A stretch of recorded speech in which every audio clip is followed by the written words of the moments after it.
La idea de un orden político en que la autoridad que lo legitima reside en el pueblo no es nueva, tiene más de 2000 años. Los primeros en llevar a la práctica este concepto fueron los antiguos atenienses, en la Grecia clásica, y si bien un sistema político de estas características no volvería a aparecer sino hasta el siglo XIX, la idea de democracia se ha nutrido de muchas culturas y tipos de gobierno. Desde la Segunda Guerra Mundial, la democracia ha ganado amplia aceptación. Este mapa, que verán a continuación, muestra que el mundo es más democrático que nunca, pues más de la mitad de los países se identifican con este sistema de gobierno. Algunos gobiernos que no se identifican como democráticos son Arabia Saudita, Brunei, Fiji, los Emiratos Árabes, Siria, Egipto, Chad, entre otros.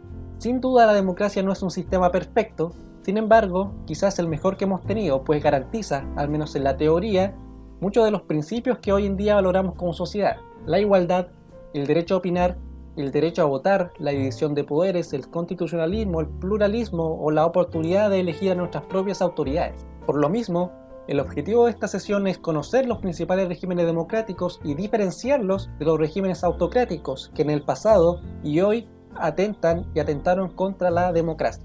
La forma y las características que adquiere un gobierno generan distintos sistemas o regímenes políticos, los cuales se definen en función de la organización de los poderes públicos, el poder ejecutivo, el poder legislativo y el poder judicial, y cómo estos poderes se relacionan dentro del Estado.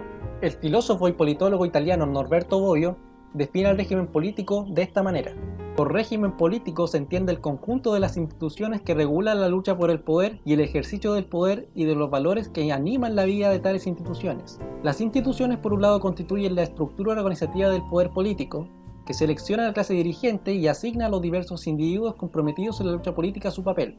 Ahora bien, a lo largo de la historia han existido una gran cantidad de regímenes políticos. Ya en la antigua Grecia, el filósofo Aristóteles distinguía una serie de tipos de gobierno: la monarquía, o gobierno de uno, la aristocracia, o gobierno de los mejores, y la democracia, gobierno de todos.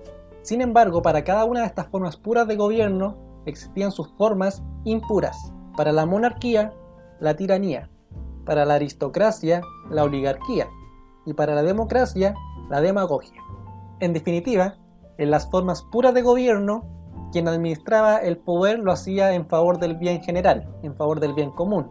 En cambio, en las formas impuras, el que gobernaba o los que gobernaban lo hacían por el interés personal, no por el interés general.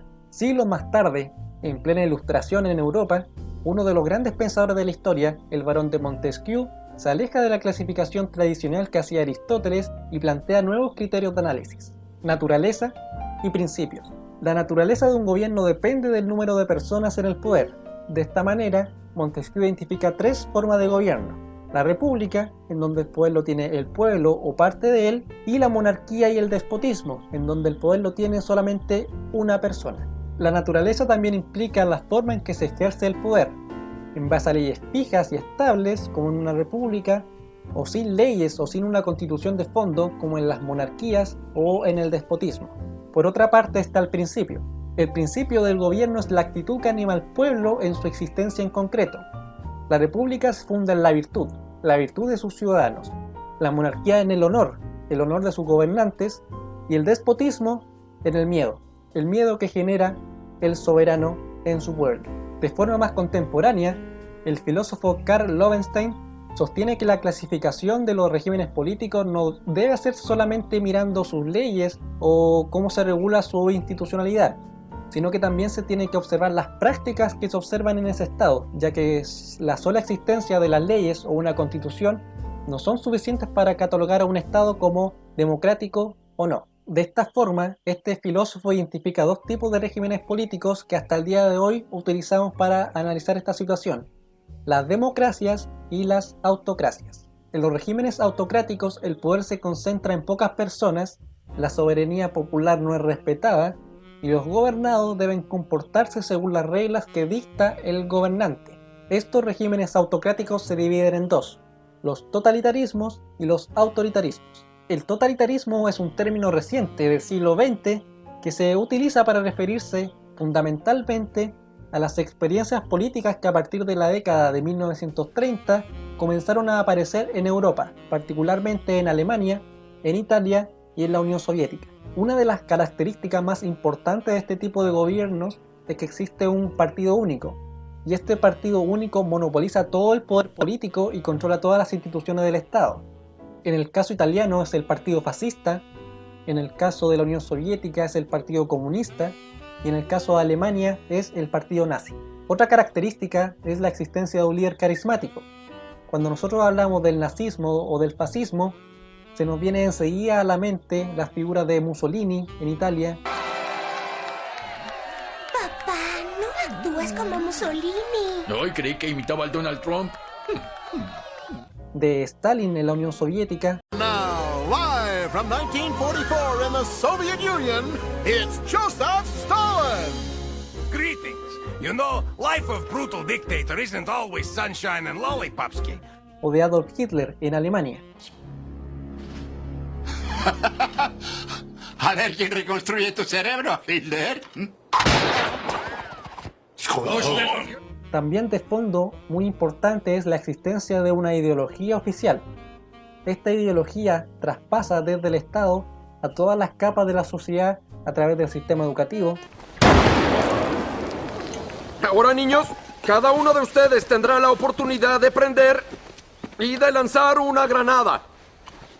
Voy a supervisar a todos personalmente para asegurarme de que no se vuelen un ojo o algo parecido.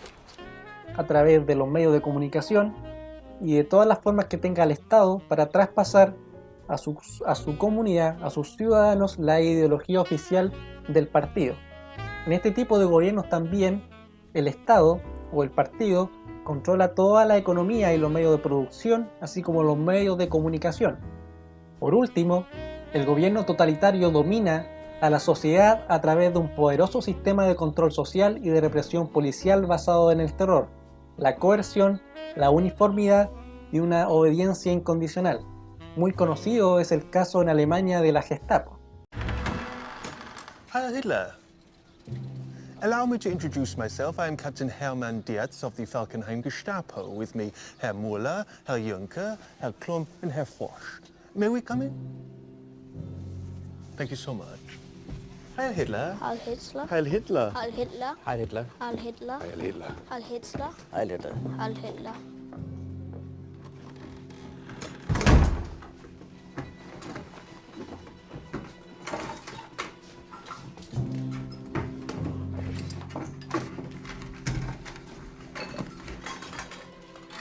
Todo en el Estado, todo por el Estado y nada fuera del Estado fueron las palabras del líder del fascismo italiano Benito Mussolini, palabras que representan muy bien este tipo de gobiernos. Este tipo de gobiernos se presentan como restauradores de las tradiciones más fundamentales o históricas del país, que, por un motivo u otro, fueron quebrantadas. De ahí otra de sus características, el patriotismo exacerbado y los símbolos nacionales, la bandera, el escudo, el himno. Un aspecto interesante, sin embargo, es que a pesar de que los totalitarismos restringen las libertades públicas y los derechos individuales de sus ciudadanos, en muchos casos estos regímenes logran concitar el apoyo masivo de la ciudadanía, lo que refleja claramente el poder ideologizante del partido único a través de la educación o la propaganda. Los autoritarismos, por su parte, al igual que los totalitarismos, son un régimen no democrático, pero que sin embargo tiene algunas diferencias. Una de ellas es la apatía política. Los regímenes autoritarios suelen ser distantes de la clase política, pues la culpan de muchos de los males que sufre la sociedad. El poder, por su parte, lo puede detentar un líder único, pero también un grupo de personas, a diferencia del totalitarismo, donde el poder reside solamente en una persona, en un líder. También existe un cierto pluralismo, existe una oposición, aunque muy limitada. En otros casos, la oposición más ferviente o más fuerte al régimen es completamente eliminada, sin embargo, aún persiste cierta oposición. Asimismo, no existe un partido único o una ideología oficial que regule las acciones del Estado. Por último, el uso de la fuerza y la coerción, al igual que los totalitarismos, es una característica común. Ya hablamos de los regímenes autocráticos y ahora toca ver los regímenes democráticos. Como bien sabrán, la democracia es una forma de gobierno en la que el poder está en manos del pueblo y ejerce este poder muchas veces a través de mecanismos legítimos de participación ciudadana. Existe una gran cantidad de sistemas políticos democráticos en el mundo, sin embargo los más conocidos son el presidencialista y el parlamentario. En el régimen presidencial, Tanto el poder ejecutivo como el poder legislativo son elegidos por sufragio popular, es decir, por la ciudadanía a través de elecciones periódicas. Este sistema de gobierno garantiza una clara división de los poderes del Estado. Ambos órganos mantienen un equilibrio. El presidente de la República no puede disolver el Parlamento, ni el Parlamento puede hacer dimitir o renunciar al presidente de la República, quien debe ejercer su cargo según el mandato popular. Es el presidente de la República quien nombra a sus ministros de Estado, formando el gabinete ministerial con el apoyo del gobierno. Ahora bien, si bien mencioné que este sistema de gobierno garantiza la división de los poderes del Estado, también es cierto que se caracteriza por un ejecutivo fuerte con amplias atribuciones, más fuertes que las del poder legislativo o del poder judicial. A pesar de las facultades amplias del presidente de la República, su poder no es ilimitado ni arbitrario, pues está normado por la Carta Fundamental o la Constitución de la República. Ahora bien, entre el presidencialismo y el parlamentarismo existe otra forma de gobierno, el gobierno o régimen semipresidencial, en el cual se conjugan las características de ambos regímenes. El poder ejecutivo en este sistema de gobierno se divide entre el presidente de la República, elegido por voto popular, y un primer ministro elegido por el poder legislativo. Ambos, el presidente de la República y el primer ministro, poseen igual nivel de autoridad en las decisiones que toman en el gobierno. Por último está el sistema de gobierno o régimen parlamentario. En este sistema existe una colaboración de poderes en la conducción del gobierno. Tanto el Parlamento como el gabinete ministerial, presidido por un primer ministro o jefe de gabinete, colaboran en la gestión del gobierno.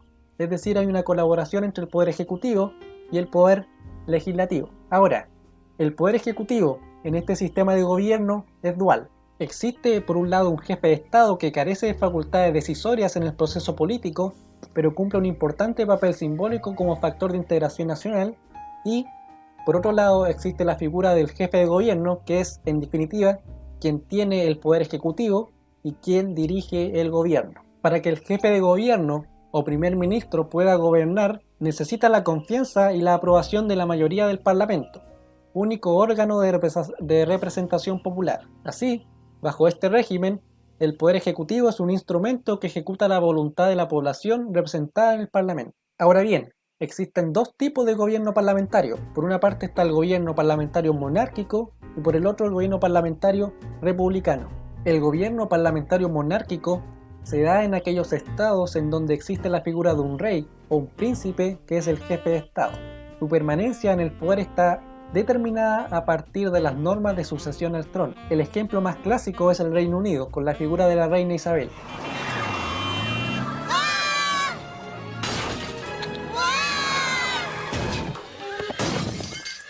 Bueno, bajaré a ver si todo está en orden.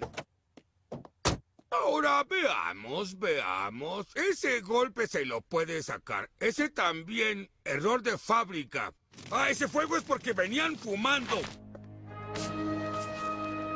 Señora, por favor, vuelva a su carruaje volcado. Que los hombres arreglen esto. Nos encargaremos de él, Su Majestad.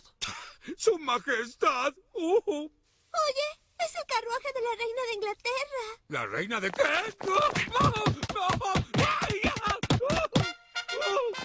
Cambio de guardia. Por otra parte, el gobierno parlamentario republicano, el jefe de Estado es un ciudadano que pasa a ser presidente de la República por medio de una elección realizada en el Parlamento, por un periodo determinado de tiempo. Un ejemplo puede ser el gobierno en Italia o en Grecia. En síntesis, la democracia es la forma de gobierno más común hoy en día en nuestro planeta. Sin embargo, no existe una sola democracia como tal. Están las democracias presidencialistas, las semipresidenciales, las parlamentarias e incluso parlamentarias monárquicas.